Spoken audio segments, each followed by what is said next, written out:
Whoa. There we are.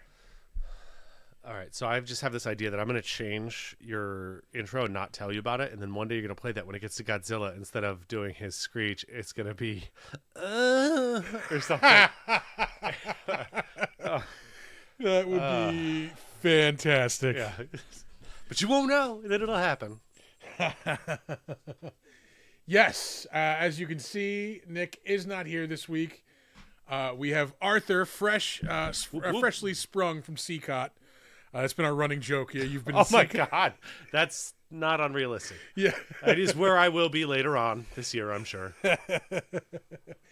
We had to trade Nick though, so that's why he's not here this week. Yeah, yeah, it was a prisoner trade. It was a one in, one out type of thing. Yeah. I should probably start the movie. Oh yeah, it's a short movie, thankfully. Yeah. Well, not short, but. We are watching Dog Soldiers. 2002. Yes. I have never seen this movie before yesterday.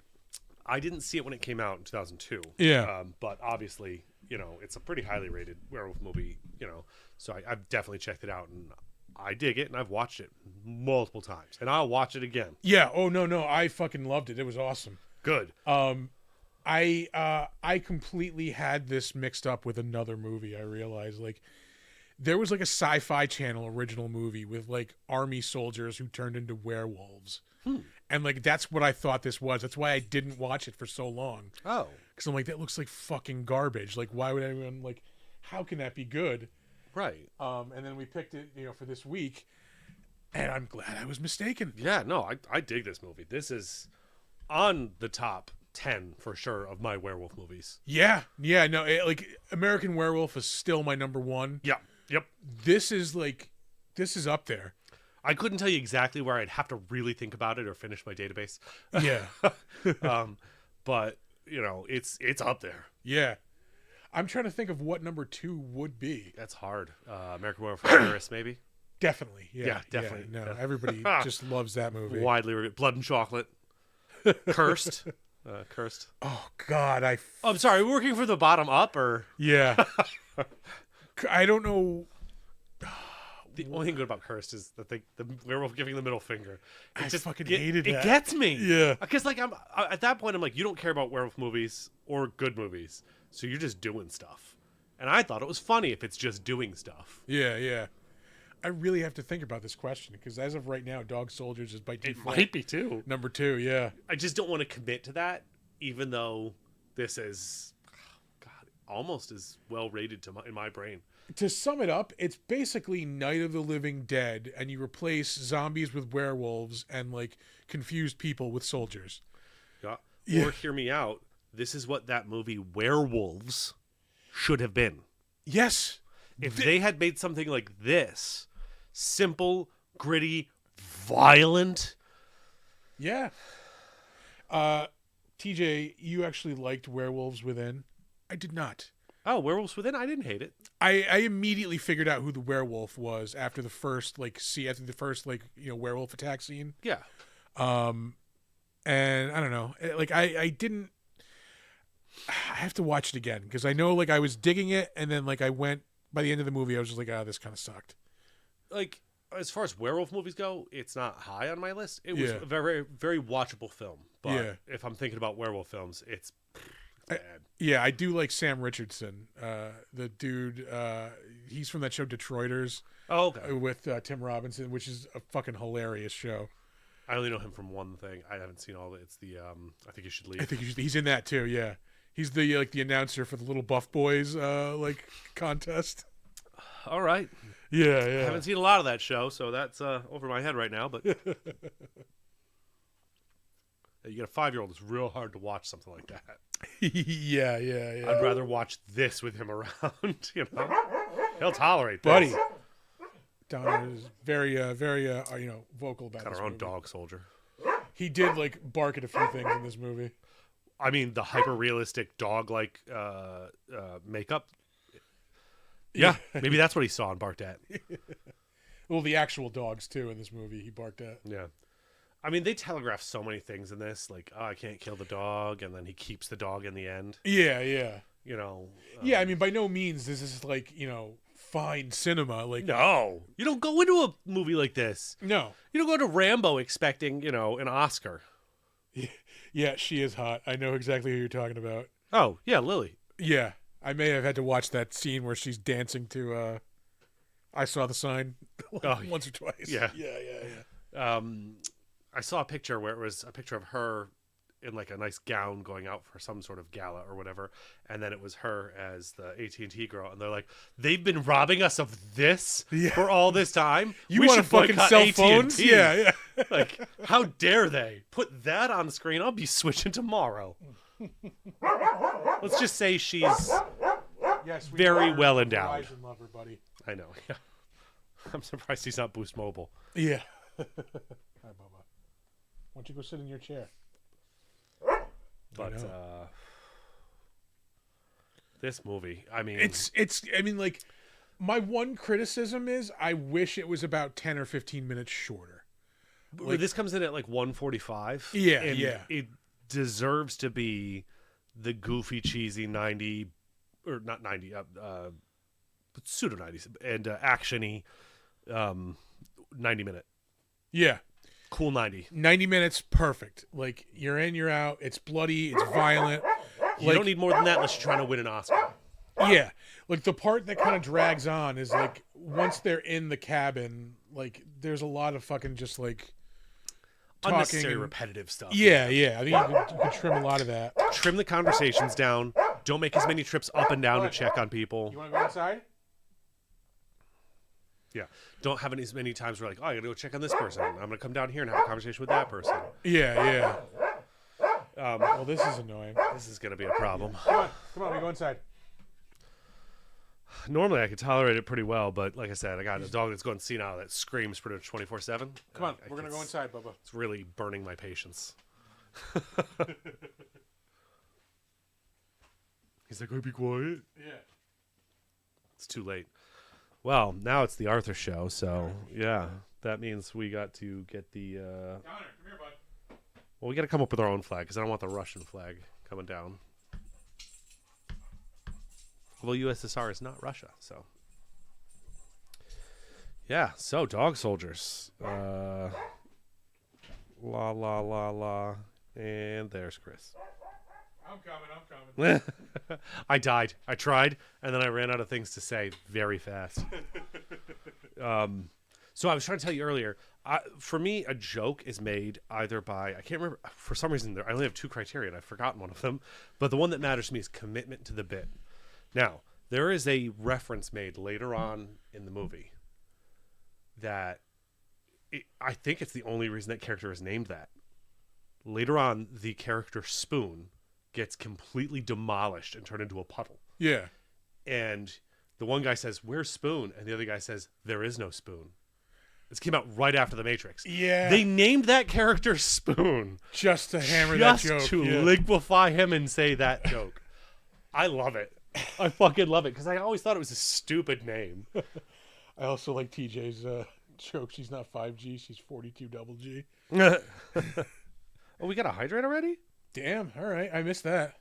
Huh? Yeah, she was 42 G. Oh, yeah. That's what you said.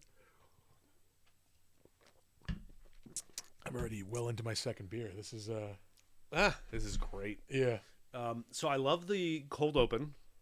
It's for people that aren't going to be part of the film, it's the right length before they get eaten by the werewolf. Yeah. Like in American Werewolf in London, it's got that same build, except one of the main characters is there, so it has to be a little bit later on to develop the characters. Since both of those people get eaten, that was perfect. Yeah, we don't need them, to know get them. kind of a brief idea of who they are and what they're doing. And they're dead. Yeah.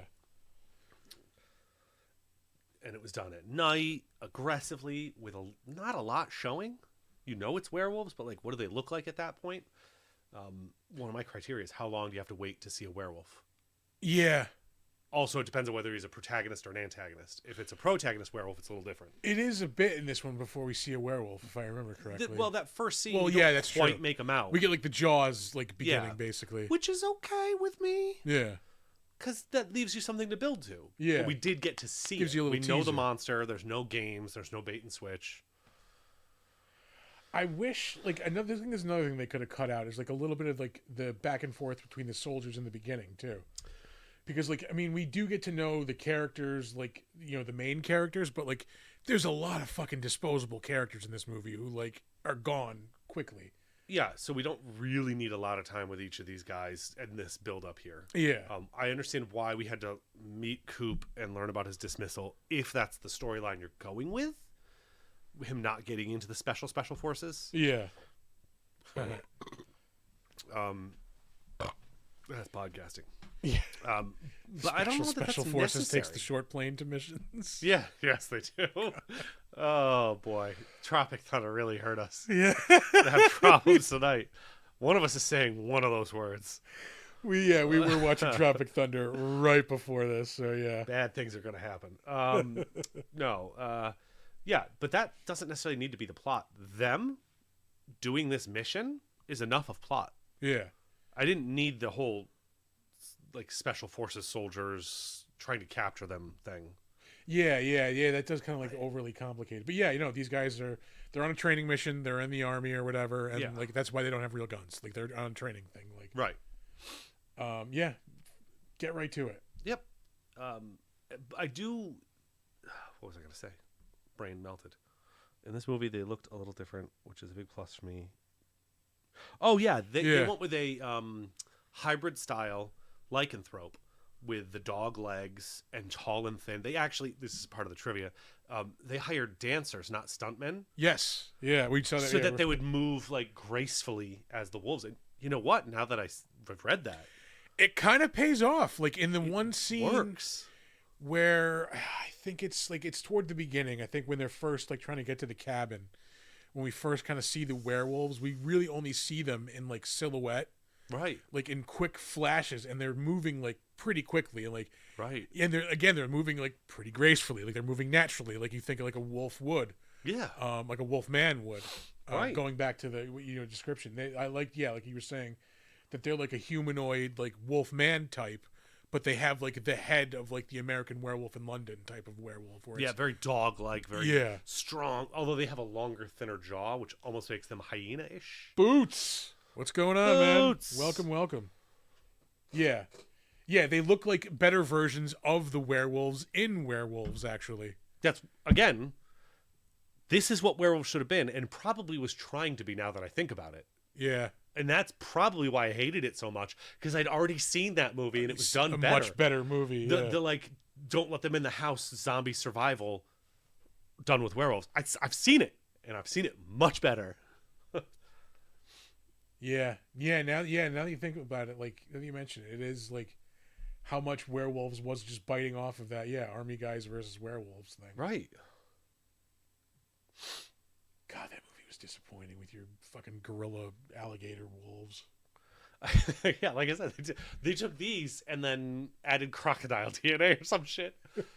But yeah, this is like you talked about right here, the opening when they're just kind of like hanging out. This could have been a lot shorter. Yeah. A lot shorter. I do like it pays off the joke about the football game at the end. When you see the headlines, like at the end of the movie. Oh yeah, like, yeah. It's like England 5, Germany 1. They did just say that the couple was murdered, and that people around there saying that it was done by an escaped lunatic, which is American Werewolf London. Which I think they pay homage to that one other time, but I can't remember what it is.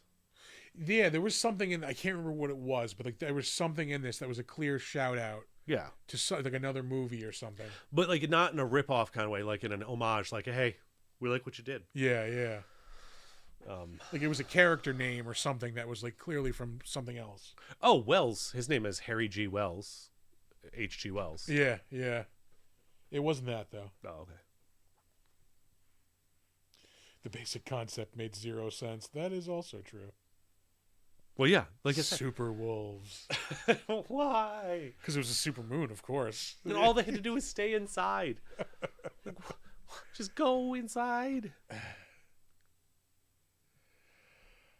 Or you know what? Why don't we all go outside? This way we're all werewolves and like nobody wants to eat each other. Yeah.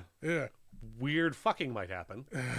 I don't know what a hybrid baby that's conceived during the full moon is going to come out as. Would it be a were-human where like it's only human like one day, like 1 or 2 nights a month?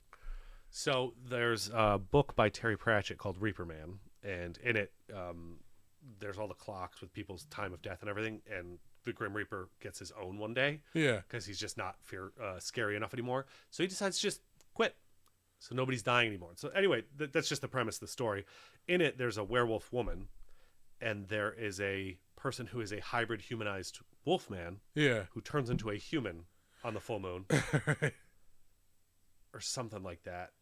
So yeah, he becomes a wolfman on the full moon, but he's a dog the rest of the time. That's what it is. Okay. All right. He's a dog that turns into a wolfman. She's a pure person that turns into a wolfman. So the rest of the month, she's just his pet dog. Yeah. But then on the full moon, they fuck. Well, they're in love or whatever, but the implication. Yeah, that's pretty wild. Which you made me think of it because we're talking about what would the hybrid baby be born as? The hybrid baby would grow up to be JD Vance. That's not unrealistic.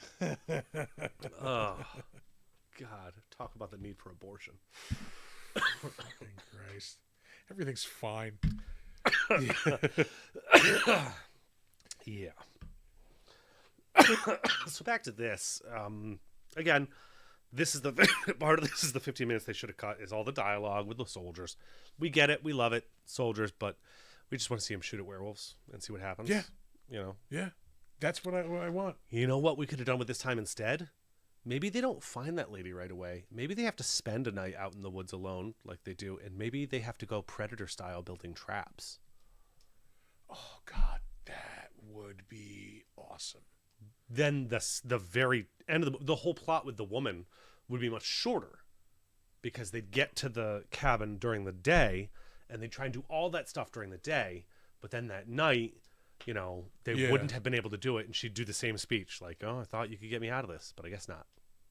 Shit, I would like to see that movie.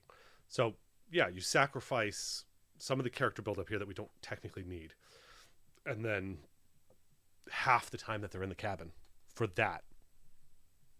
Yeah. Werewolf traps. Yeah. Werewolf Home Alone. Yeah. Valuable addition to third mic. He does have a third mic when he is here. Yeah, I just don't have it on usually. Let's see. We kind of touched on this. I really like the look of the wolves in this. Absolutely. For like a low budget movie, like they made the most of with what they had. Like, yeah, they specifically wanted to do practical effects and animatronics because this is again circa the Matrix. Yeah, and they were like, CGI is just we don't trust it, we don't love it, it's not ever going to be as good as the real thing. True. So we're going to spend a bunch of our budget on real effects, which is basically where we are with AI right now. Yeah. Oof. Yeah, we're like now we have people begging for like human made fucking right CGI because effects. It just won't be as good as a human made thing. Yeah. I could do it, but it'll never have the creativity of the human, which is it is weird. The CGI to practical effects argument. Yeah. Yeah, like we never really like. Well, we do kind of towards the end get like shots of the wolves full on. They do save it for the end. Yeah. But again, you see them in full standing and stuff. Yeah, they have to like kind of hide the seams, because it's a low budget movie. Right. Yeah, I really enjoyed this movie. Like, I'm disappointed I haven't watched it before yesterday. This would be like the perfect because there was a while when like I really only tried to watch like horror movies and stuff in like spooky season, like from September to October. Oh, you're really doing yourself a disservice. Yeah, you can't watch enough in that month. Yeah, but it would be like every like Friday or Saturday night. It would just be like I have nothing to do. I'm just gonna watch like fucking whatever horror movies I want. Fucking, and like this would have been perfect for that time. Like late night, like feel like a werewolf movie. Boom! I've never seen this before. Yeah, if you're not into werewolves and you saw this, you'd probably be a little bit into werewolves. Yes, the Werewolf by Night special on Disney Plus is fucking awesome. Phenomenal. Yeah, for a show, that's fucking phenomenal. I really want them to do more with that because it was so good. Why doesn't he get a standout movie? I'd watch it. Apparently, that is. Saw a thing like within the past couple of days that's going to be like one of the things they're focusing on the next like Marvel phase is like the spookier stuff. It's going to be like Nice. Yeah, like Werewolf by Night and Man Thing and stuff like that. Very cool. Yeah. So who's the toughest soldier in all of the movie? The dude who was wrestling his guts away from the dog at one point. Yeah. Okay, I see why you'd pick that, but I picked Spoon, who fist fights an 8-foot-tall werewolf, and when he finally just stabs it to death, Yeah. another one comes in and grabs him by the throat, and his only response is, "I hope I give you the shits," and then he spits in its mouth. That is a man's man. Yeah, yeah. That's a death scene right there. Yeah. Or the other guy too. You're right behind me, aren't you? Oh yeah, and then he tries to fight. He tries to fight. He turns Let's around. have it. Yeah.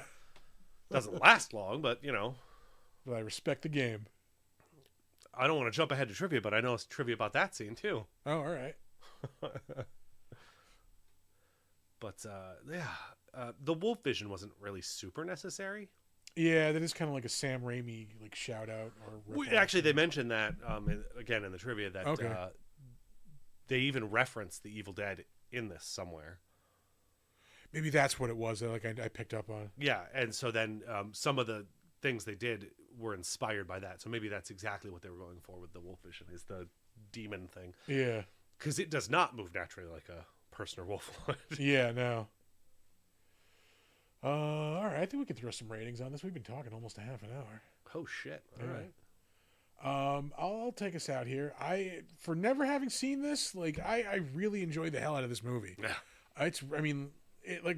Core concept, Night of the Living Dead with werewolves. Like, Yep.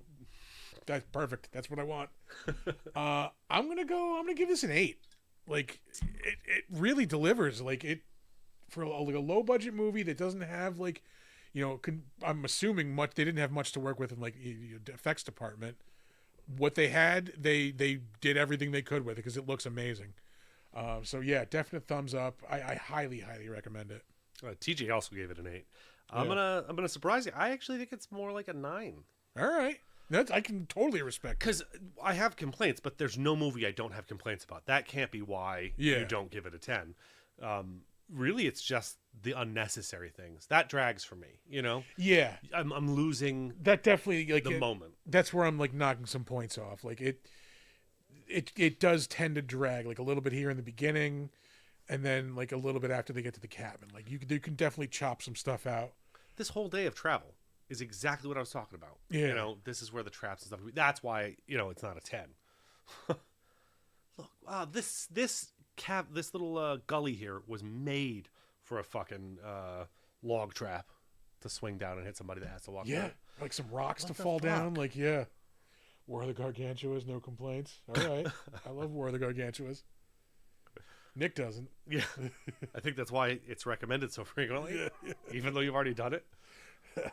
But yeah, so I'd go with 9. No, I can totally respect that. IMDb has it as 6.8, which I think is criminally low. Yeah. Oh, we can finally rate this now. Can we do a half? No, so just go with 8. Yeah. Oh yeah, fuck it. We'll give it a 9. Just to counterbalance the 6.8. Yeah, because it deserves better. Damn it. God damn it. Yeah. Like that's heavily weighted out probably by 1-star reviews that are stupid that we're going to go over later. Yeah. Like what we snobs and shit. We were looking at them and we had to stop because I was getting so fucking angry. Like the things they were nitpicking. This movie wasn't going for an Oscar, so shut the fuck up. Yeah, not every movie like has to be cinema. Not every meal is like gourmet cuisine. Sometimes you just want fucking boxed macaroni and cheese, and that's okay. Yeah. All right, we'll move on to some trivia. We're gonna, I was gonna say double team this, but this sounds weird. We're just gonna do it together. Yeah, we're just gonna have Nick's camera Not to bother you with trivia. That's just Who just said what? Oh my god. But conceptually, this movie's set in World War II Germany, Oh my god. where it's like the same. It's British soldiers trapped behind enemy lines Yeah. against Nazi werewolves. Yeah, in the middle of like the forest somewhere in Germany, like, yeah, oh my god. Yeah, I would That watch the be fuck out of that. Fucking awesome. Yeah, that might be number 2 if that existed. Yeah. Unlike the movie that's about Polish soldiers escaping German werewolves. Project Werewolf, yeah, or whatever it was. the fuck it was called, which is just, I didn't realize that that's what they called the Nazis who refused to surrender. Yeah. So because I don't know history, you fucking tricked me. Tricked me into watching watching a non-werewolf. History-based movie, It was so good. It's just that I was mad that it wasn't what I wanted. Anyway, Oh yeah, rant let's pull up some trivia. T-Rivia. All right. Nope, those are the reviews. Did I close the fucking? No, there it is. I just put it in the wrong place. That's not the first time I've heard that. Let's see. There's the one about the dancers because he wanted the elegant movements. Yes. Set was designed to force them to have to bend upon entering. So yeah, that's pretty cool. Yeah, like I said, they look like they're 7-8 feet tall, which is incredible to do with live actors, stilts and stuff. This was good. In the scene where Wells asks Cooper to knock him out, Kevin McKidd throws a stage punch the first time, but misjudges the distance of the second and catches Sean Pertwee on the nose. Pertwee didn't feel the punch, however, as he was really drunk for that scene. Further down, you're going to find out why he was drunk. Oh, really? Yep. He said to the director, do you want me to just get drunk for this scene? And the director said, yeah, fuck. Or he said, do you want me to have a few drinks for this scene? And the director said, yeah, fuck it. Let's do it. And he doesn't know how much a few drinks is, but he said, that's the best drunk acting I've ever seen in my life. So. It is a good scene. It's like, hit me. Sean Pertwee. Which you'll see right there. Some of the corpses hanging in the basement are actually from Event Horizon, which is another movie that Sean Pertwee was in. He was the one of the soldiers on the rescue squad. Oh, no shit. Yeah. All right. Very little CGI was used. That's why the thing you said, they didn't, thought, CGI was being overused, which, preach, brother. And it's gotten better, but doesn't make it okay. Oh, Simon Pegg was offered a role in the film, but turned it down. Glad it didn't happen, though. Yeah, Number Shaun one, of the Dead. it got a Shaun of the Dead. Number two, that would have taken it in a different direction. Yeah. Then it would have been more comedy, horror, black comedy. I don't know if I would have loved it. And Shaun of the Dead is a 10 in my book. Yeah, so, no, I get that, but I'm saying I don't know if this would have done that. It's a serious script, After the film's release, it was for a long period of time the most watched movie by British forces out in Afghanistan and Iraq. I mean, they would have had a limited, selection of movies. Yeah. They wanted this one, which is about a group of soldiers surviving. Shooting at werewolves. Shooting at werewolves. I don't have a problem with that. That makes sense to me. That's logical. All right, read The Wolf's Hour, Allied werewolf soldier behind enemy lines. Yes, I have read The Wolf's Hour. Oh, and a hydrate. Ooh, I have read The Wolf's Hour. It is a fucking phenomenal book. All right. Yeah. I'll have to remember that. I'm very early on, the werewolves in that are more dog-like. More wolf-like. Yeah. They have canine sex in wolf form very early in the book. All right. That's got to be one of the things on your database. Is there wolf sex in the movie? Yeah. Yeah. No, that's on there. Oh, all right. All right. Yeah. I'm late to the game. Sorry. Is there wolf sex? Yes. I'm not telling you whether that makes it higher or lower rated. Is it tasteful? Tasteful Is werewolf it sex? anatomically accurate? Like, that's a fucking album name right there. Tasteful werewolf sex. Like, if I need to become a musician just so I can have an album. The number of band and album names I've come up with just sitting around saying dumb shit. Tasteful werewolf sex. Yeah. I can get Tom to name his next album. Remember that. That's going to be awesome. Oh, I want a writing credit. There you go. Oh, here it is, yeah. He asked if he could have a few drinks. I don't know how many a few was. God. That's amazing. Oh, he's pulling the bandages, not the guts. Okay. Yeah, but it's still so gross to watch. It Yeah, doesn't matter. that's what I thought it was. And actually, I'm okay with that because, like, why go for the super gross thing? You know, if you Yeah. can still get there. The script originally called for the dog to pull at the wounded soldier's exposed intestines, but Neil Marshall changed it to pulling the bandage instead.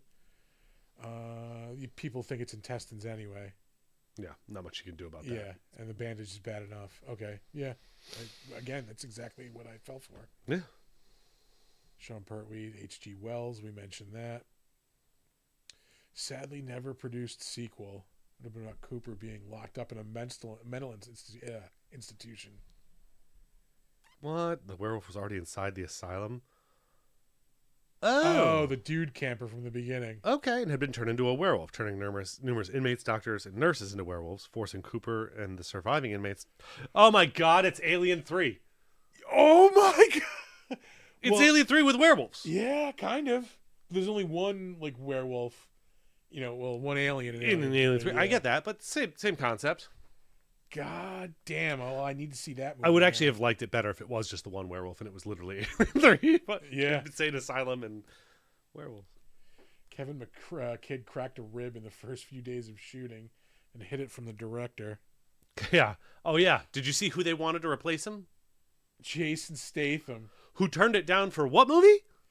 Ghosts of Mars. Oh, Honestly, good fucking choice, buddy. Good Yeah. fucking choice. This would have been the better choice. Yeah. We did Ghosts of Mars way the fuck back on this show. Bad movie. Yeah, no, that was not good. There's never going to be a sequel. Damn it. Although I still think there's a spiritual sequel to this because I distinctly remember British werewolf soldiers in a movie. Oh, all right. I remember like a secret facility where they keep them and everything. That is so clearly ketchup on condoms. By the way. Yeah. The Yeah, intestines are it's- not great. They put the effects on the The werewolves. werewolves, yeah. There's And like I'm okay with that. like colored water balloons basically with ketchup, yeah. Movie takes place on the 1st or 2nd of September 2001. Well, Yep. if you thought that was a bad day, boys. Oh, God. Yeah. Yeah. So it's 9 or 10 days later. At least they didn't have to worry about that. Yeah.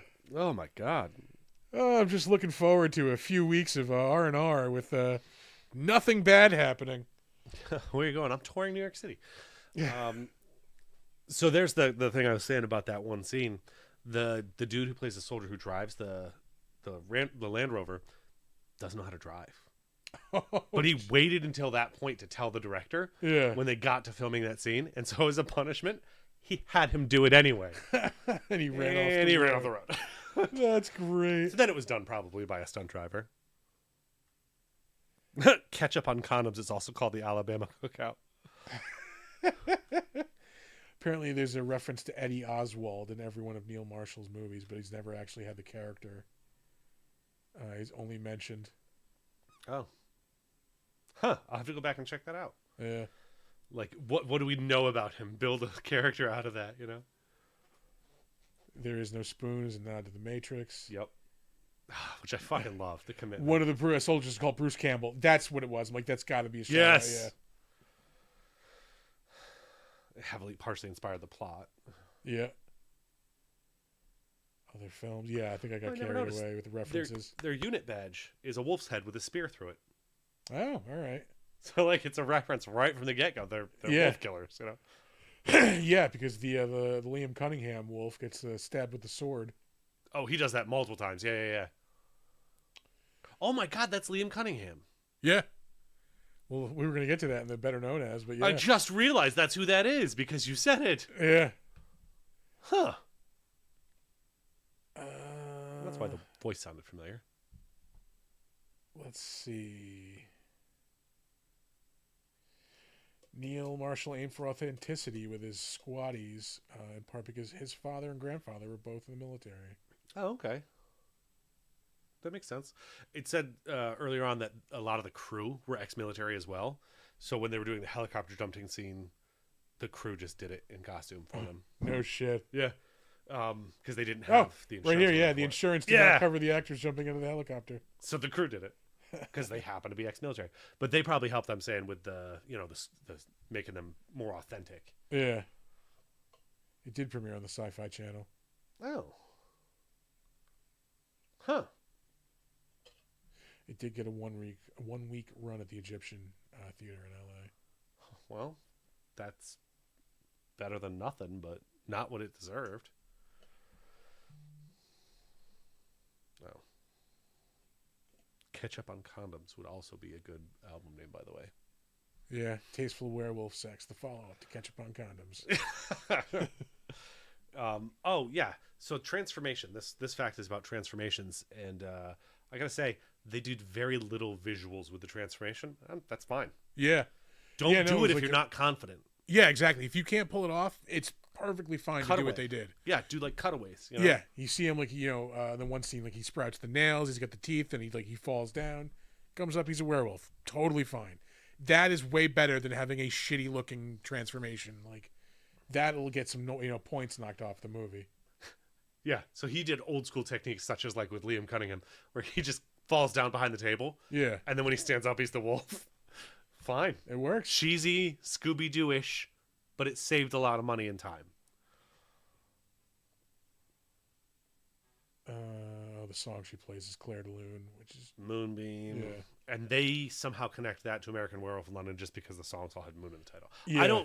This is The Wall is Blue. I don't know if you know like the literary thing. What is the author saying? Sometimes they're saying the wall is blue. Sometimes it's just a fucking blue wall. Yeah. Took 6 years to refine the script. All right. And acquire financing. Okay, that was probably 5.5 years. Yeah. Not to be an ass, but yeah, like 6 months for the script of this seems not too bad. Marshall wanted to avoid cliches about werewolf curses or how awful it is to be a werewolf. Exactly. Just give me a fucking down and dirty, like I don't need bloody werewolf movie. Yeah. Yeah, especially with werewolves, I don't need a sympathetic villain either. Yeah. I don't even like the girl. Like her whole thing. Yeah, no, her like tricking them. Yeah, and her they have to reveal that she's a werewolf. Yeah, it was kind of empty. Yeah, it was like, oh, okay. Yeah, no, like just fucking. I just want a movie where werewolves like are just vicious animals that have to be put down. Like, yeah. There is no ifs, ands, or buts about it. In fact, it's implied that the werewolves in this are cannibals even when they're in human form. Oh no shit! All right. Think about it. Their cellar is filled with bodies that are being butchered. Yes. They're still eating that meat. What do you think the stew is made of that they ate earlier? No shit. I didn't even put that together. He even says that it tastes like pork. Yeah. And a lot of cannibals report that human meat tastes like pork. Yeah. Huh. I did not put that together. I think it's in the. I don't know. It might be. Some of that might be. The most unbelievable thing in this movie. Wait, it said this was set in Scotland. Okay. Oh yeah. The most unbelievable thing in this movie is that there would be any place in Scotland that is 4 hours away from any other human being. There's a fact about that. Yeah. The dude that plays Cooper happens to be Scottish, and he from day one was so itchy about the fact that that's not possible. There's nothing 4 hours away in Scotland. Even like when I thought it was just set in like England, I'm like, that's not possible in England. Like it fucking no, you'd have to go from like very southern tip all the way up into Scotland to do that. Oh. I even want to say that they chalked it up to her being an unreliable narrator, or like people in tense situations being unreliable narrators. Yeah. Neil Marshall says the werewolves merely feel compelled to change on the night of the full moon and can hold it back if they wish. That retroactively makes the family even more evil since they apparently change willingly. I think I do think that's again. I think they're cannibals when they're human form too. So I think that's probably true. Yeah. It does also explain why the girl didn't turn when the other wolves did. Whose name I can't remember. British lady whose teeth barely got worse when she transformed.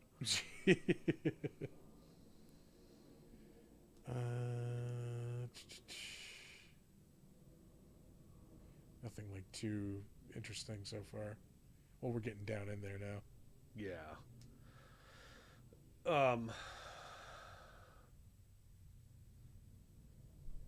Beast of Bodmin Moor was Bodmin Moor. It's apparently British folklore. They mentioned that at one point. Yeah, that's right after that, as they mentioned, an escaped lunatic did it.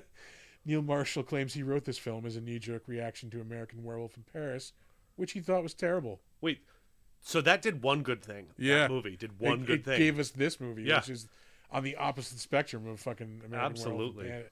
That movie was so fucking bad. Like, there was nothing really redeemable about that movie. no, how fucking dare you? Yeah, like building that franchise that poorly. Which, it's not even a franchise because of you. It was like It's a standalone film with nothing else. It was a 2-hour Mountain Dew commercial with werewolves, basically. Like, oh my god. yeah. Fuck American Werewolf in Paris. The scene of Sergeant Wells being found with his intestines spilled out was especially unpleasant for Sean Pertwee. Like, is it's ever going to be pleasant? They used raw sausages, which quickly went off and stank. Oh my god, rotten raw sausages. I think he'd rather have the ketchup and condoms. The fake blood would freeze in the cold weather. Wolf snatches Joe Shines her shooting back. Just for one scene, they know how to use guns. Oh, And after that, it's just kind of lost. Oh, man. All right, I think we can. No, we talked about Statham. Yeah, some of them like are incestuous. The facts. Spoon is. Oh, go ahead. Neil Marshall was in the 17th or 18th draft of the script when it finally came time to shoot. See, I love this movie, but I feel embarrassed for you that's Bro. your 18th. That's your 18th try. Yeah. The guy that plays Spoon is an actual boxer, All right. so they had him use that, which it does look good. So I buy it.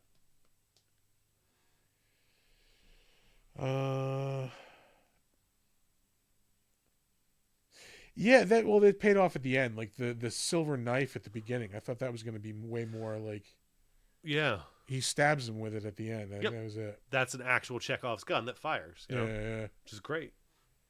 All right, I think we're going to move on from here. Yeah.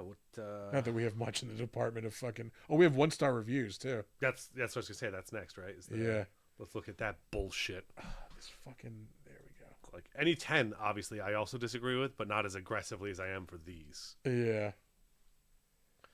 Dog of a movie. This looked bad from the start, but I gave it an hour to show some indication that it might become interesting, scary, intelligent, or humorous. No, it's not any of those. It's interesting. I like watching it. But It's a little bit humorous at times. Yeah. But like it's an action suspense werewolf movie. yeah. I wouldn't even call it horror. It just has werewolves. You know? It's a suspense. The one good thing I could watch it to the end or go to the kitchen and wash the dishes. Thus, one good thing came out of the movie. I have a sparkling, clean set of dishes. Fuck you. Dumbass. But look at 13 people thought that was helpful. 25 people were like, I'm pretty sure you didn't even watch this movie. You know? Yeah, you're just performing right now. What a complete waste of time. I watched it because of some of the raving reviews here. I wish I could erase them to spare others of wasting their time. Oh my god. It's not realistic. Again. Not realistic. The werewolf versus soldiers movie was not realistic for you? Yeah. The only good thing about it is that it ends. Fuck you. Truly dreadful. This is the one that broke us, I think. Yeah, we had to stop at this one. Yeah. Truly dreadful movie concerning group of soldiers pitting their wits against werewolves. Okay, I don't know how you could start with truly dreadful movie and end with soldiers pitting their wits against werewolves and think that sentence could possibly exist. Anyway, what makes it awful is the terrible, terrible gung-ho do-it soldier style dialogue. Yeah, again, the dialogue's not fucking good. They're not going for Oscars. Also, that's why the soldiers, like, they have to build them up as these gung-ho soldiers, or else why would they stand and fight instead of just leaving? Yeah. Just getting the fuck out. Rubbish acting. The fact that we as a nation can appreciate a movie like this above the whole. Oh, there's more. I don't get that. It's so weird. I've seen cartoons scarier than this. Again, it's an action suspense. Yeah. Intense horror drama. I don't think it was billed as that. I truly don't think it was billed as that. Yeah. Riddled with ridiculous swearing for no reason. Oh, for fuck's sake. You're watching soldiers versus werewolf movie, and you're worried about the language. Language, people. How can my children watch this? Would somebody think of the children that are watching Song Soldiers? Don't believe the hype. Worst movie ever. Again, no, it's not. Watch fucking Deathbed. Oh my god. This is... Firstly, it mimics Predator, Evil Dead, Jaws. I can't continue on drama. Why does that make you mad? Yeah. That's good. It's mimicking the best action horror films it can get its hands on. It didn't even have me laughing at its untalented story and style. Even Troll 2 did that. But yeah, Troll 2 is more of an ironic, isn't this so bad it's good?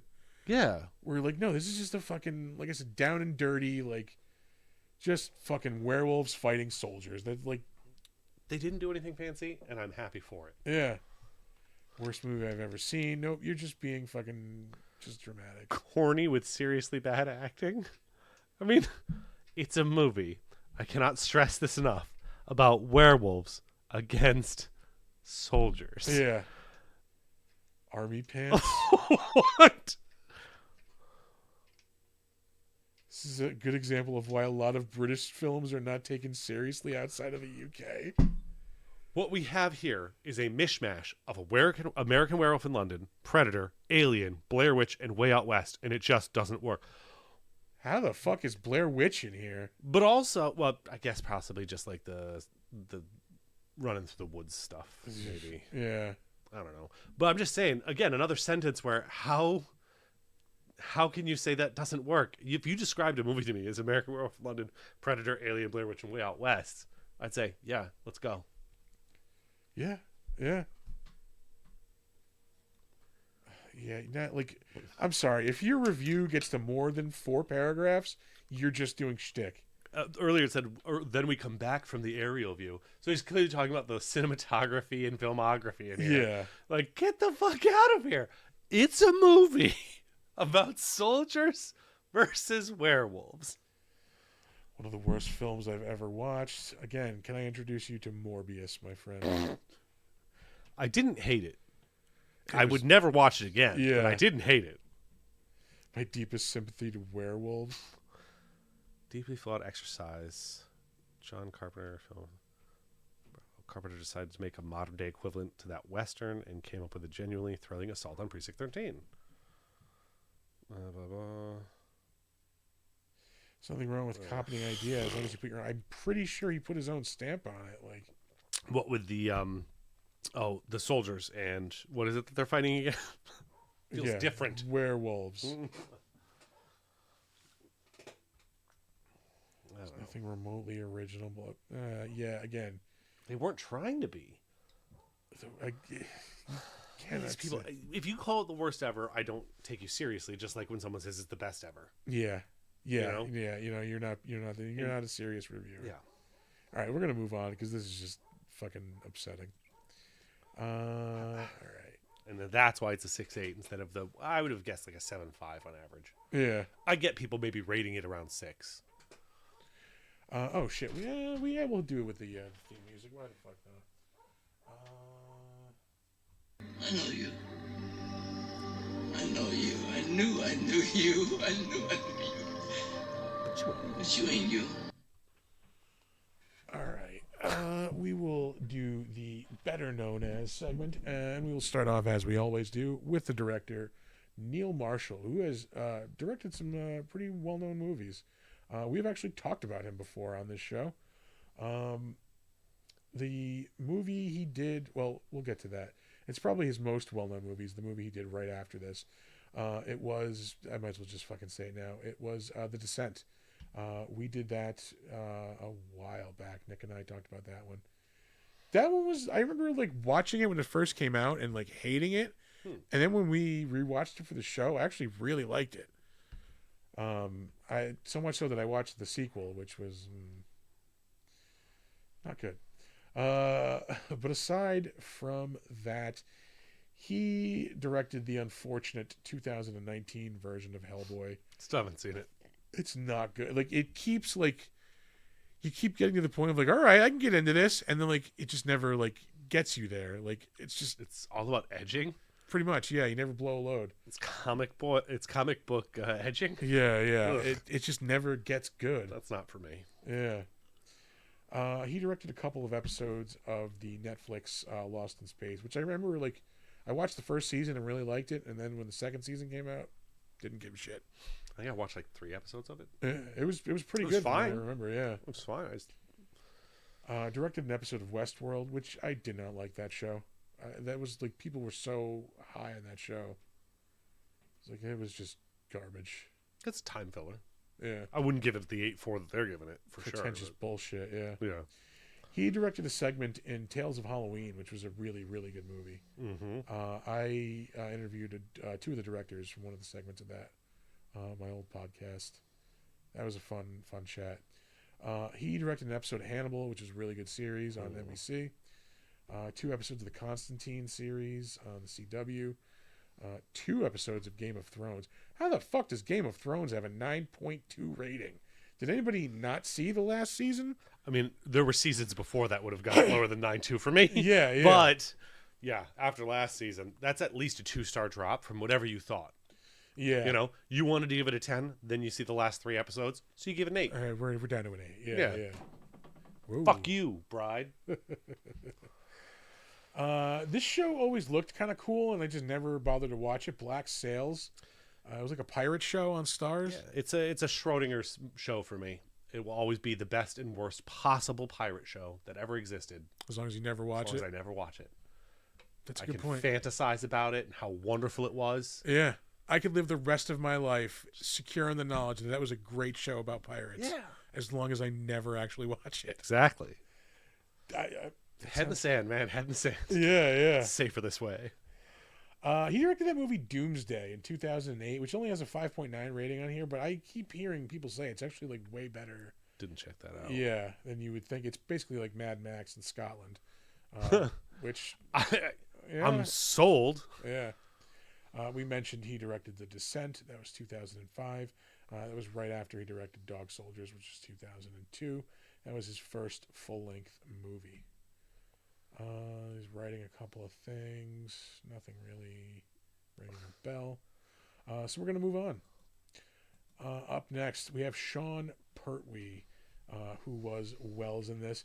He is the son of actor John Pertwee, who was the 3rd Doctor on Doctor Who. Oh, nice. Yeah. He's so he's royalty. Sci-fi nerd royalty, yeah. Oh my God, he was in Equilibrium as well. Yes, which is another fucking great Sorry, movie. it's on there, and it just blew my mind, the known for section. Where Yeah. That, like, again, in the vein of The Matrix, but I think a better movie than The Matrix. Yep. Yeah. People just saw The Matrix first and then didn't like that. Yeah. It was a couple of years, it was 3 years after, but, like, it's such a good movie. Christian Bale is in it. It's a little bit like Aldous Huxley sci-fi, mixed with The Matrix. Like, yeah. It's instead of being dragged into being batteries for AI or whatever, they're drugged into compliance and being drones. Yeah. For the government.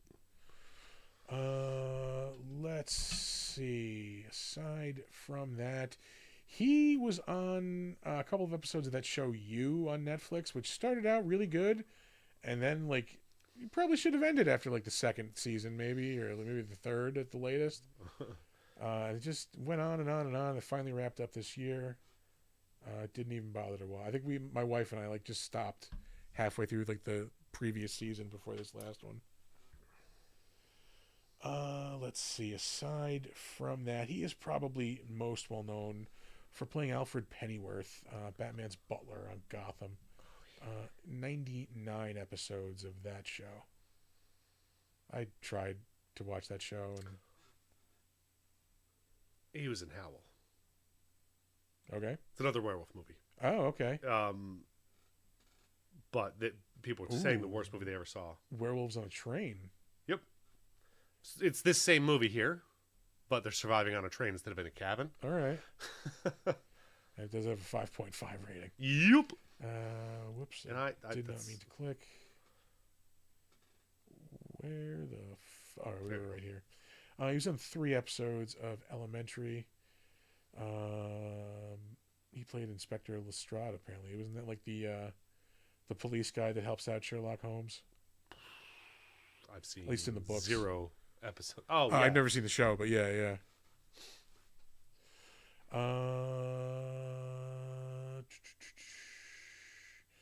He did some video game work. He's in a couple of the Killzone games. Oh. Fable 3 he's a voice in. Very cool. Yeah, Killzone 1 and 2 I believe he's in. Fable 2 he's in also. Doomsday. Pretty much everybody who's in this movie is in this Doomsday movie. Oh, well, that happens with directors. They call it people that liked working with them and they liked working with. Yeah.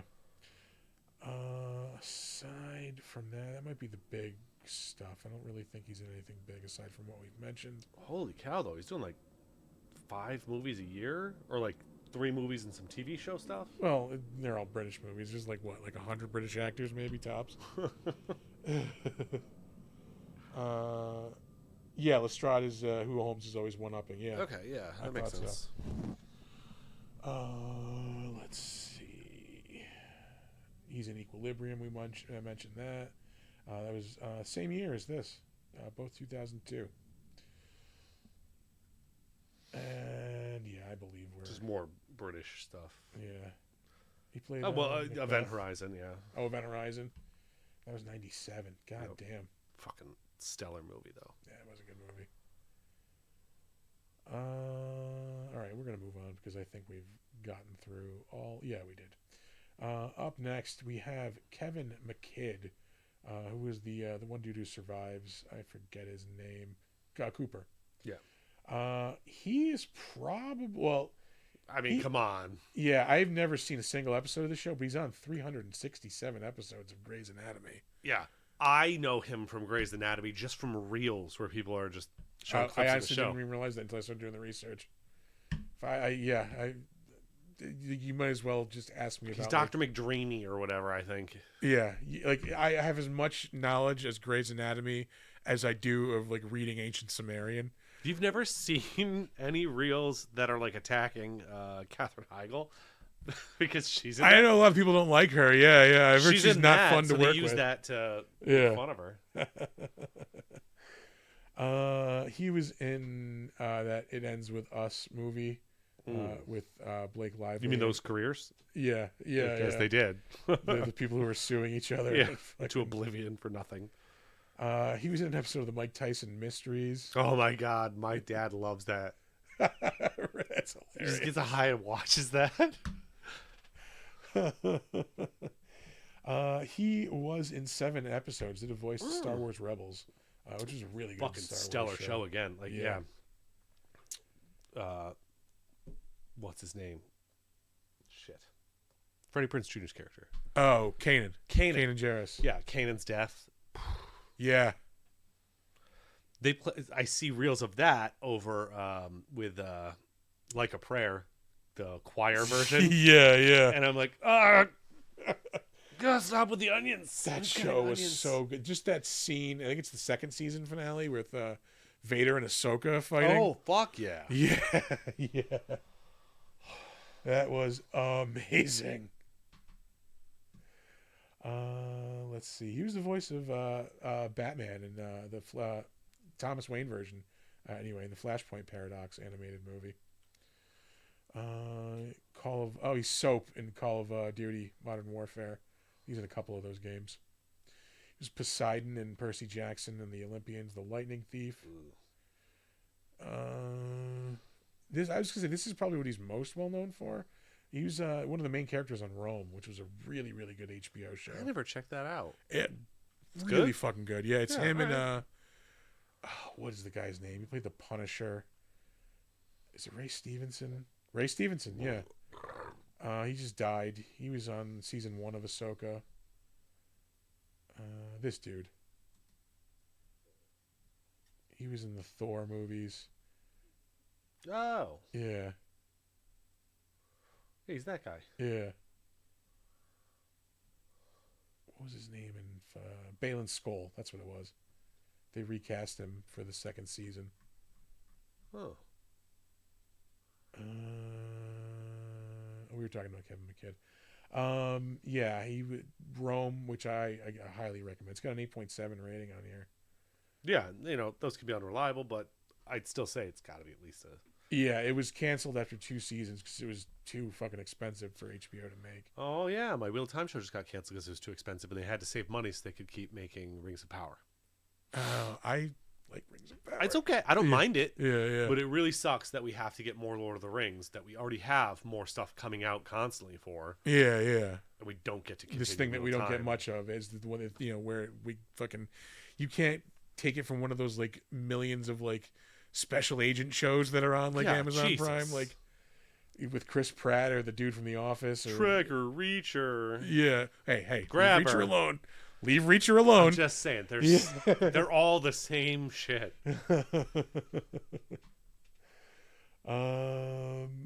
We were here already. He was in Hannibal Rising, which was not good. 6.1 I haven't actually rating. seen it. Yeah, it's like the like origin story of Hannibal Lecter. Right. It's not good. I don't really need it. You Yeah. know? He was a voice in fucking Vice City, 2002. Oh, so old. Yeah. Oh God. Someone had to buy that game for me. I remember. Is Yeah. Goodbye? Yeah, no, I at the time I was 23, but I was working at the movie theater. This is when they actually showed movies like past like 9 o'clock at night. Yeah. And like I lived in a house like we rented like an entire house like both floors and with like 10 other people who worked at the theater. And we had all basically like inverted our days and nights where that like, if somebody like normally wakes up at like fucking, 5 or 6 o'clock in the morning, we were waking up at like 5 or 6 o'clock in the afternoon. Like, but yeah, no, we would work, cause again, this is when they would, movies would start at like midnight, like, Right. 12:30, work till like 1 or 2:30 in the morning. If you were fucking, ushering, you had to stay until the last movie got the fuck out. So you were there like 3 in the morning sometimes. Jesus. Yeah, and you just fucking go home and just party and just play Vice City till the fucking sun came up. Yeah, I was 16, so I probably would have had to have a parent buy that for me. Yeah. Because I bet it was restricted.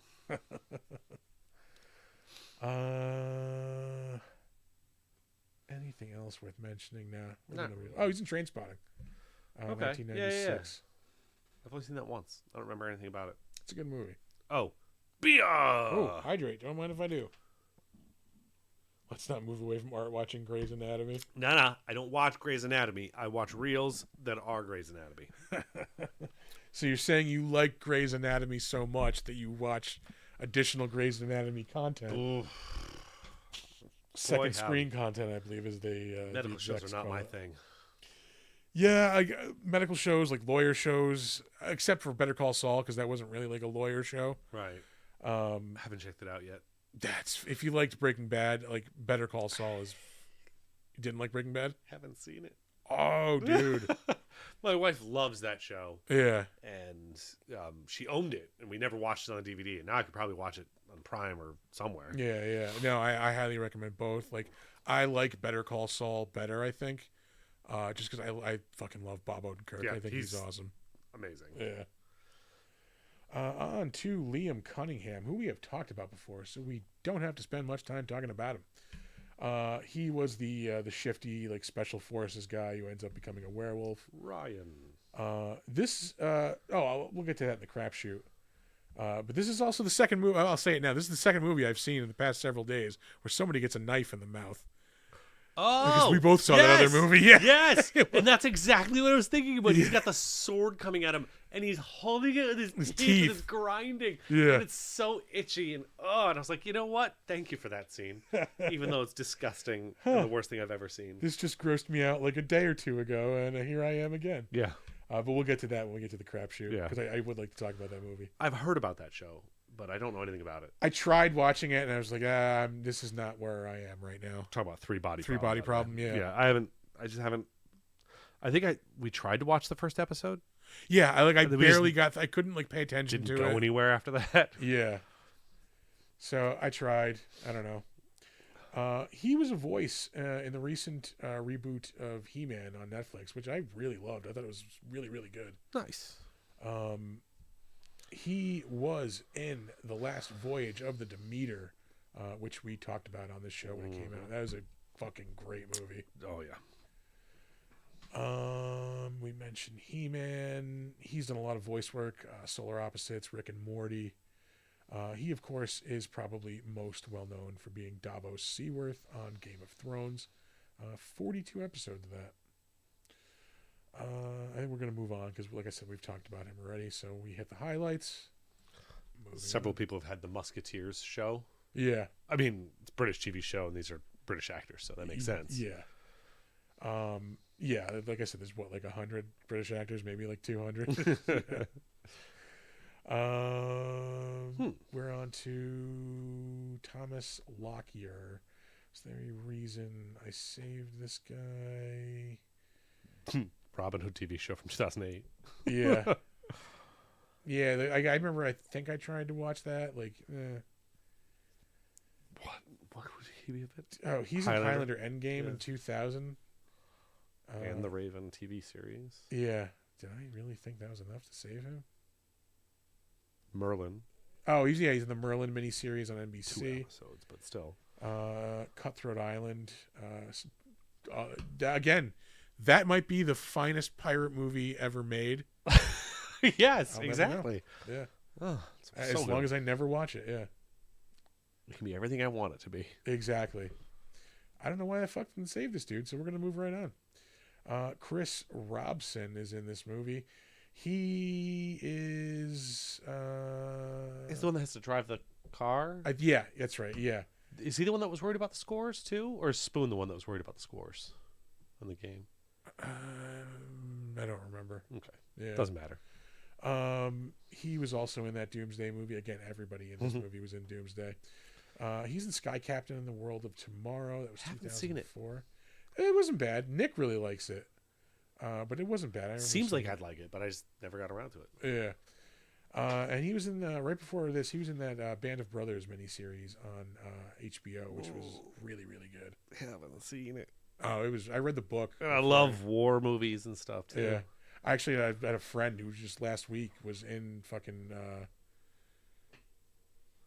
D-Day. Where fucking Normandy. Yeah. Yeah, he was posting pictures from it and shit. It's crazy. All right. Moving on. Craig Conway. That is the Britishiest British name to ever British. Craig Conway, yeah. He was in Doomsday. Like everybody in this movie. He was also like the lead like underground dweller in The Descent. Mole Man, I guess you would call them. Moleman. Yeah. Yeah, kind of. Yeah. We're gonna move on. Last up, Ben Wright. I think he was one of the creatures. Ben wrong. What's in a good movie though? He was in the movie Your Highness in 2011. That's right. Yeah. He did a lot of stunt work in movies. I saw the stunts for Skyfall. Yeah, Deadpool. Wonder Woman 1984. I didn't say those two. I didn't know how Wonder Woman 1984 got a 5.4 rating because that movie was garbage. Haven't seen it, but I do know that she rapes a dude Yeah. repeatedly. Yeah. Didn't we? I think we watched it one night during the pandemic. Oh, maybe we did. Yeah.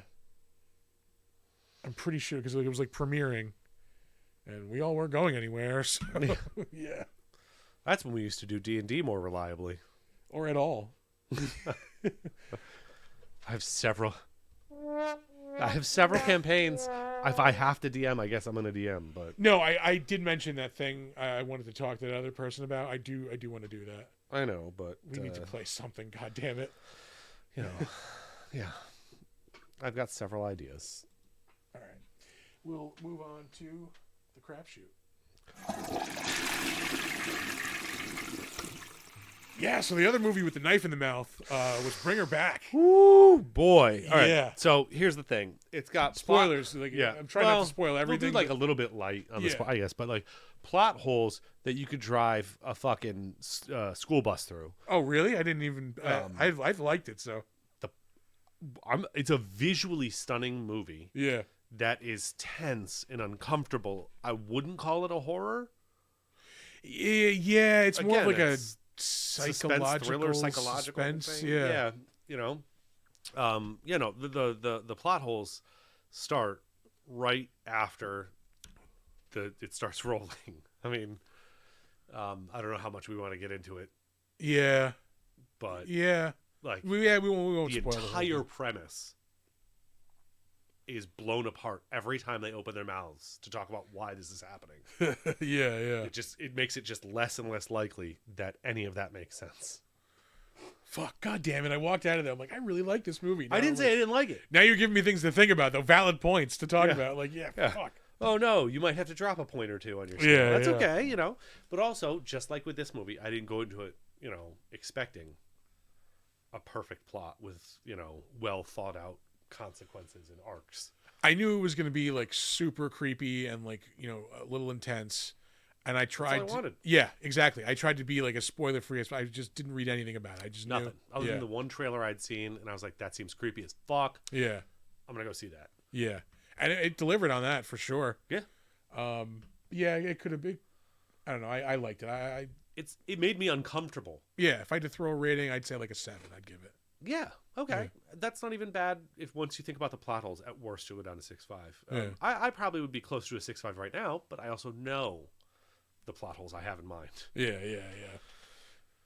No, yeah, it definitely. There were scenes that made me uncomfortable and feel weird, and that's what you want in this kind of movie. She's peeing. Oh yeah.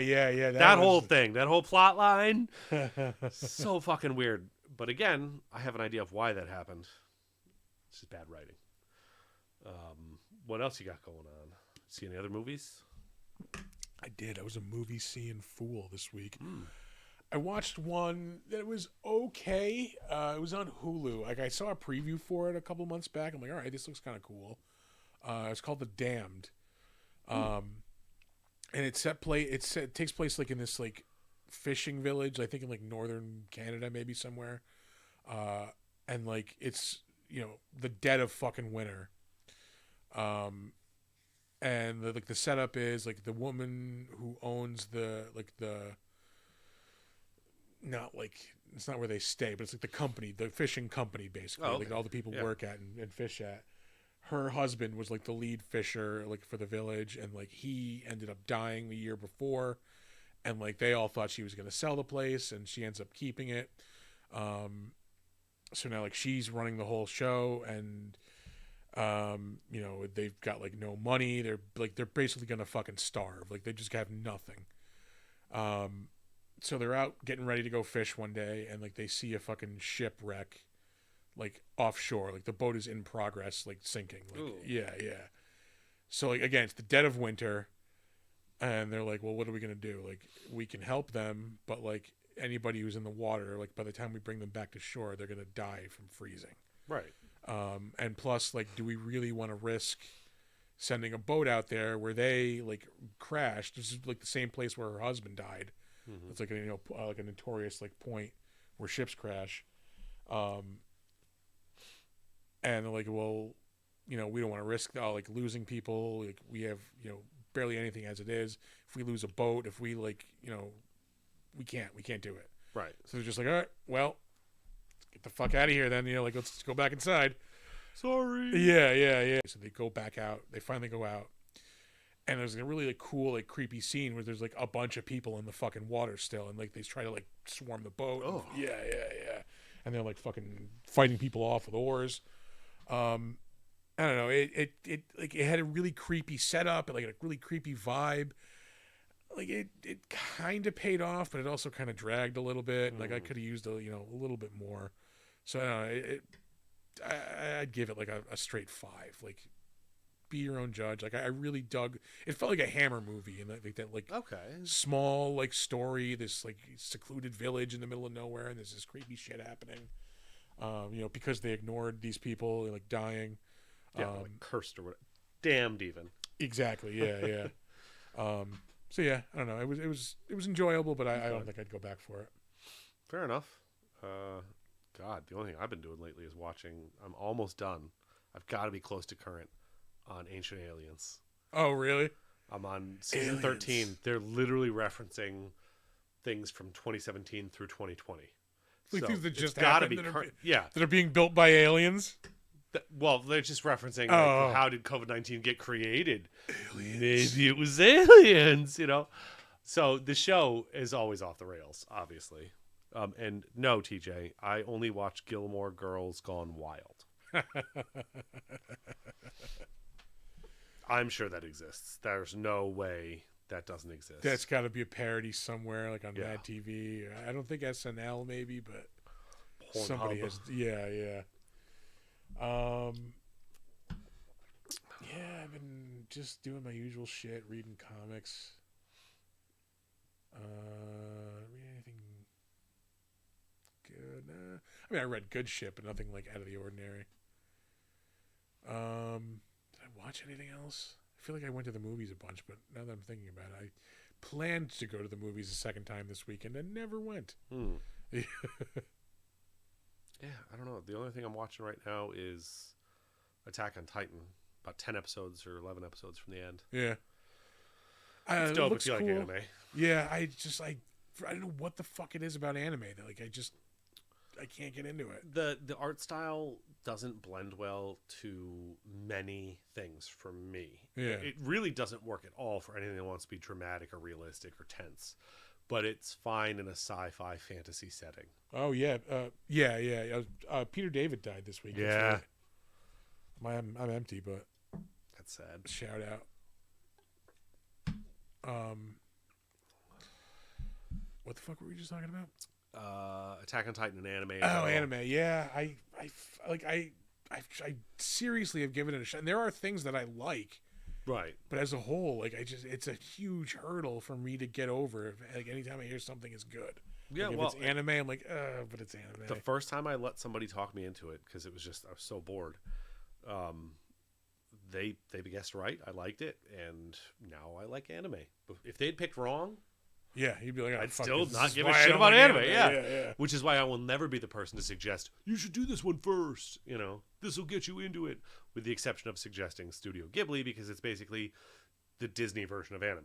Yeah. In fact, I Disney's did the almost distributor in pull the US. trigger on Princess Mononoke this week. That one's more standard anime, I would say, than like the family fun kind of the other ones. All right, yeah, we watched Spirited Away, which I really liked. That's that family fun ones. Yeah. You got that, Kiki's Delivery Service, all those goofy ones, Howl's Moving Castle, Yeah, maybe I'll watch that one next. which has some, serious moments, but it's more fun and goofy than. I would never suggest anything else though, because I don't know how you're gonna take Cowboy Bebop. I don't know. Do you like Gundam? But I love Cowboy Bebop. I'm sure. Yeah. I've actually never seen Cowboy Bebop. Speed Racer and Gigantor are considered like I kind of got into Speed Racer for a little bit because it was on MTV for a while in the 90s. Yeah, like animated anime. Yes. Yeah. But everybody's watched Pokemon, and that is anime. Yeah. I never watched Gigantor. But I love Voltron. So like there is like hits and misses. Yeah.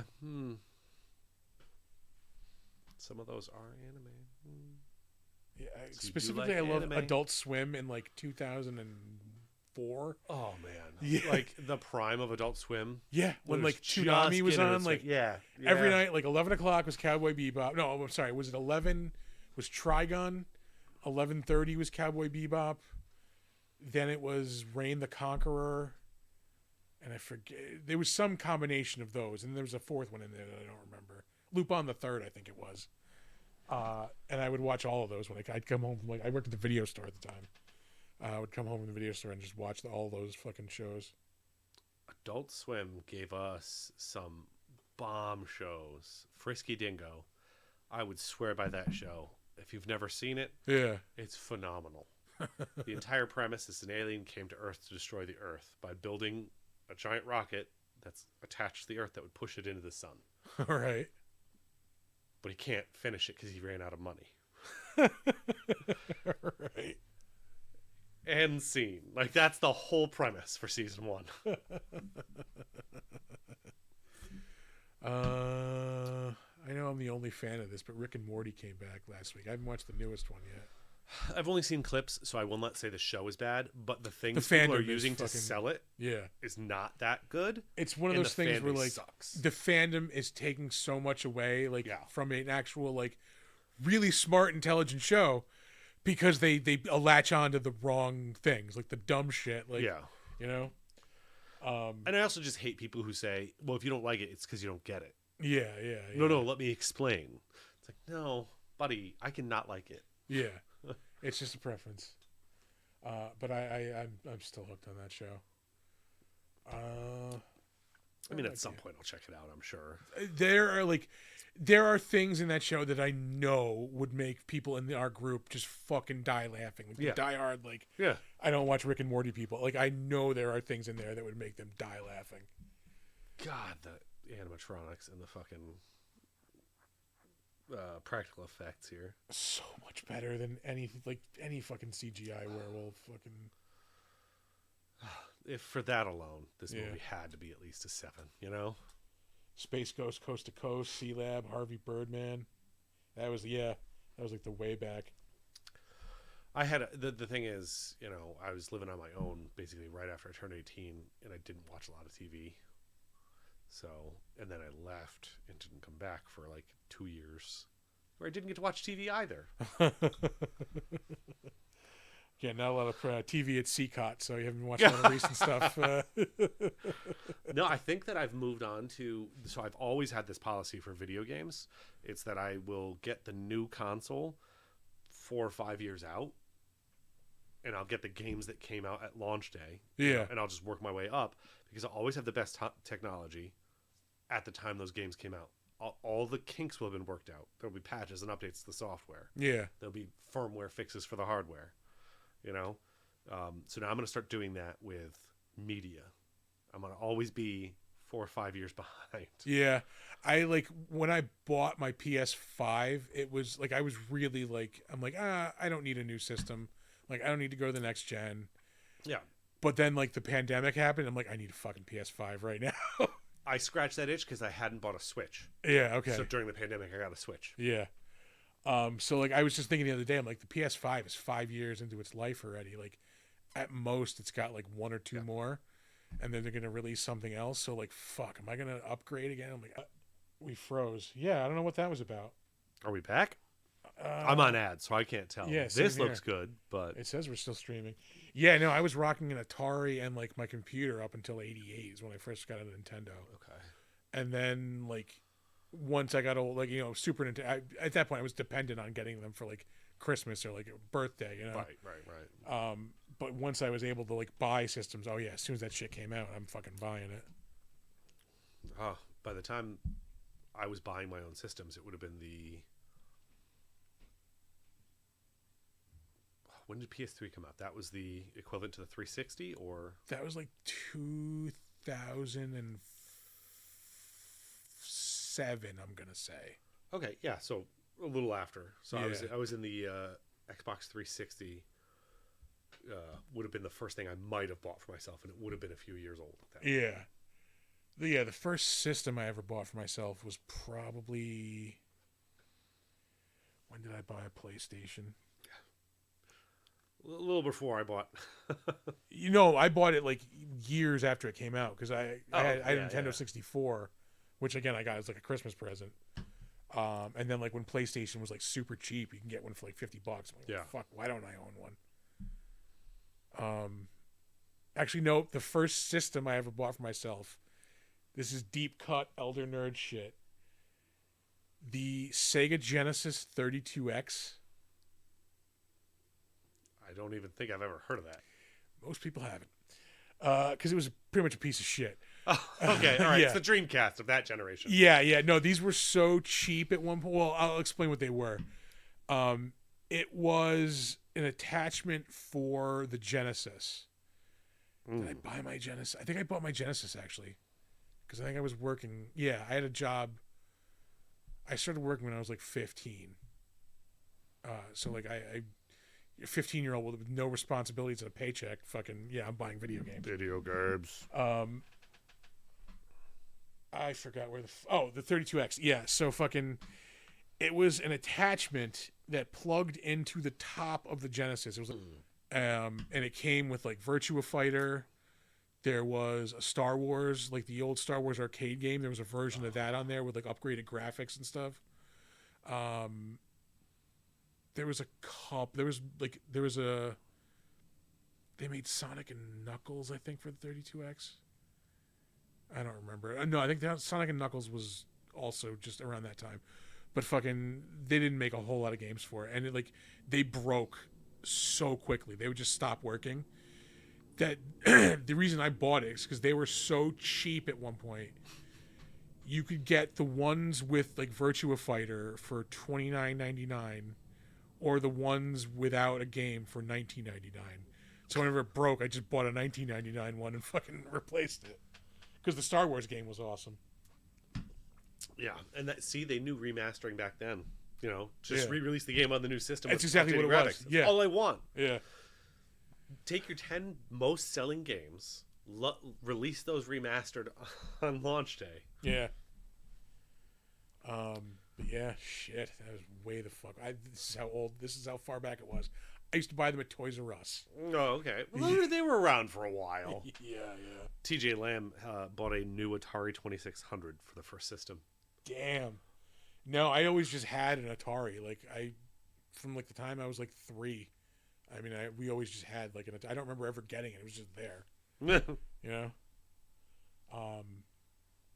Yeah, no, I could play that Star Wars arcade game when I was like 3 or 4. Fucking, yeah, like well. Dope. Yeah.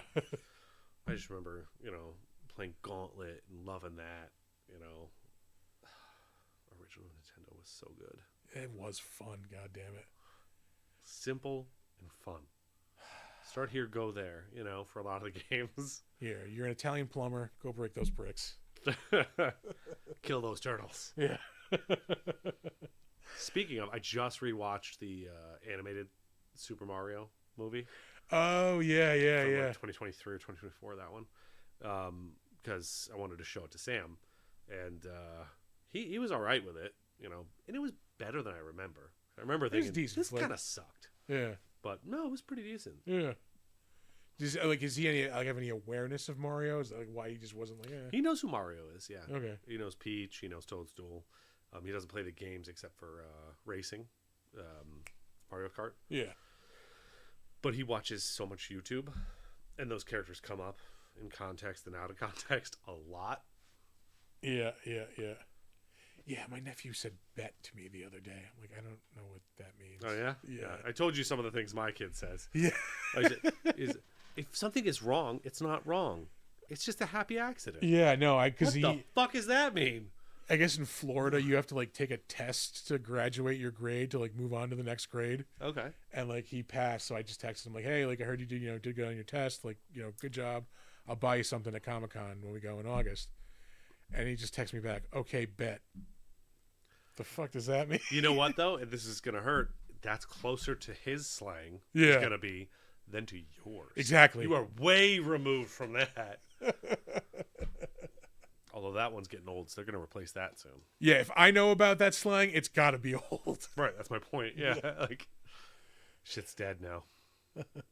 Joust, that was a fun. Spy Hunter was awesome too. You know, the first Spy Hunter I actually played was the Xbox version, Really? which was still a top-down, exact same thing. It's just way better graphics. Yeah. Yeah, I'd never played Spy Hunter before that. Oh, I used to play in the arcade at fucking, here we go again, dating myself. Hoffman's Playland. Hey, again, that was around for quite a while. You need to successfully make meth to graduate in Florida. Yep. Ding, ding, ding, ding, ding, ding, ding, ding. It's painful how accurate that is. Statistically speaking, if you don't have a master's degree in Florida, you probably have a meth degree. And if you do have a master's degree in Florida, congratulations. Run a meth lab. Yeah, you're the smartest person in the state. Big shout out to all our fans in Florida. Yeah. Oh, I don't know why that made me think of this. Bert Kreischer is Florida State Seminole. That's where his alma mater. Yeah. And he has the whole thing about being the machine. Yeah. And so I have never read his full story recollecting. I've heard this like comedy special about it, but I've never read like a book where he describes or anything. Yeah, I don't think he has ever. Like, it's just the story. Like, Yeah, but that story, now I'm wondering if he just didn't understand, because I'm practicing Russian on Duolingo just because I was bored. Yeah. And the word for man is mushina. Yeah, he even says that. Oh, so how much you want to bet they're just calling him the man? No. He said he meant to say, I am like the cool man or something like that. And like, you know, the word for man, he says mushina. Yeah. But the way he said it, it came out as like, I forgot how you say machine. Okay, yeah. But that's what they picked, like, you know, I am the machine. That's what they picked up on. Okay, he said that? Okay. He fucked it up. Yeah. I missed that. All right. So then he already did cover that. A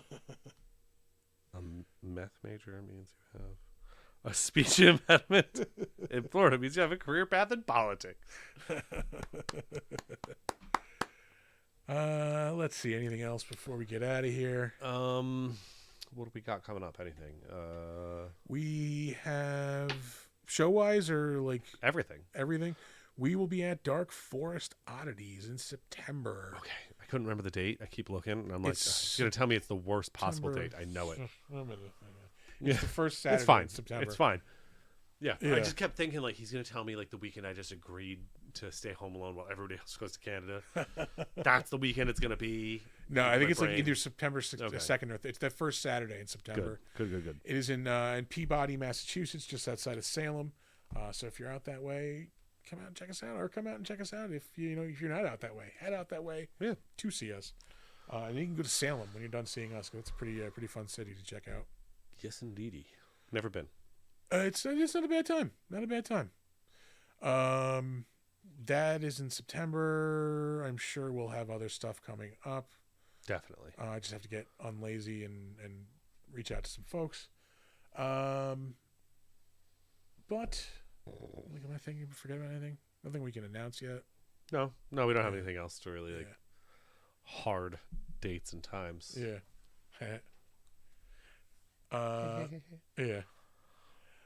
So yeah, we'll throw some social media stuff at you. Oh fuck, I have to do the goddamn plugs, don't I? Womp womp. You can check out our website, which sucks balls. If you It's better than Regrettable Views one. Yeah, if you know how to design websites, we are in desperate need of help. I've been looking at Fiverr, to be honest. But you can check out that website at bigdumbmonsters.com if you're really dying to listen to an audio version of the show with no video.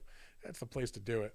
Or on your favorite podcast platform, you can find us there.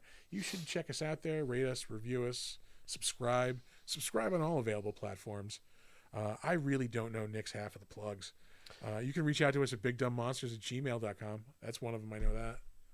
We have a link tree that will get you all of this. It's linktr.ee/bigdumbmonsters. That's why he's the producer. And then I'll do my plugs because those I can actually remember. Mm-hmm. You can check us out on Instagram and Threads at big_dumb_monsters.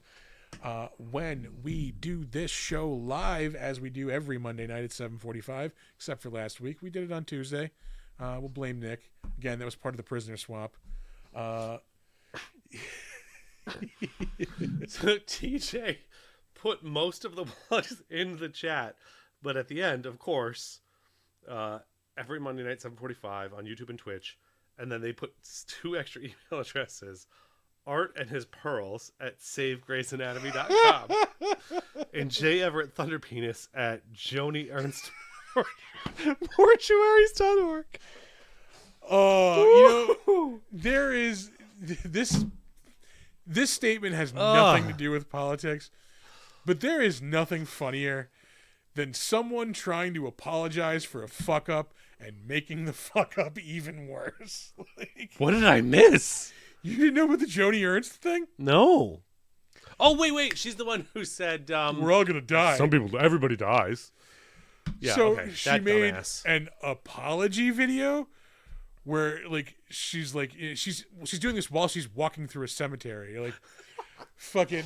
It's not a joke, right? She's no, serious? she did this seriously. Oh, my God. And she's like, I misspoke. I didn't realize I had to explain this at this town hall. I also didn't realize I had to explain the tooth fairy to people. Like, she's just mocking the people who are genuinely outraged by her saying we're all gonna die. And it's just fucking you just digging that hole deeper. Like, just holy shit! Like, yeah. Ooh, I'm gonna look up that video. Yeah. Watching that later. Like, you can't parody half of the fucking things that happen to us on a daily basis because they're so fucking crazy and batshit loon. Anyway, I believe in time travel or the simulation theory at this point because nothing else explains this bizarre world we're living in. CERN, yeah. CERN did this. Yeah. Anyway, you can check out the show when we stream it live on Monday nights at 7:45 on Twitch and YouTube at Big Dumb Monsters on both of those platforms. Again, stop by there, subscribe, like some videos while you're there. You should check out our merch store at TeePublic. You can search for the Big Dumb Monsters store there. I haven't thrown up any artwork recently. We have the new not network but company name. I have to change that design also because it is strikingly similar to another local horror themed thing. Go ahead and pull back on that real quick. Yeah. I don't want too many episodes with that on it. Exactly. So come look for a new logo coming soon for the network. Glad we didn't sticker that one. Or, Yeah. We get the same spot every week. That's the end of the plugs. Those are all my plugs. We will be back next week. You're gonna be here? I'd have to check my schedule. I'm in firefighter school, not in CCOT. Firefighter school. I remember when my dad went to firefighter school. And he never came back, right? You know. For 3 to 5 years. What is that, the 9th? Yeah. Today's the 7th. Yeah. Yeah, I'll be here. All right. The 9th. Art will be back in the producer chair next week. Yeah. Don't let cool. Oh, we'll get there. We're not done with the show yet. We're trying to fucking ease our way out, TJ. God damn. I know what to say. Yeah. But yeah, no. Art will be back next week. I believe we'll have our lawyers will have gotten Nick out of CCOT. We're working on it. He was easier to get out than me. That's why we had to trade someone. Anyway, we're gonna drop some advice. And then we're going to get the fuck out of here. Yeah. Never let ghoulies eat your ass. Don't let ghoulies eat your ass. Never sleep in a deathbed. Bye-bye. I did it, Bridget.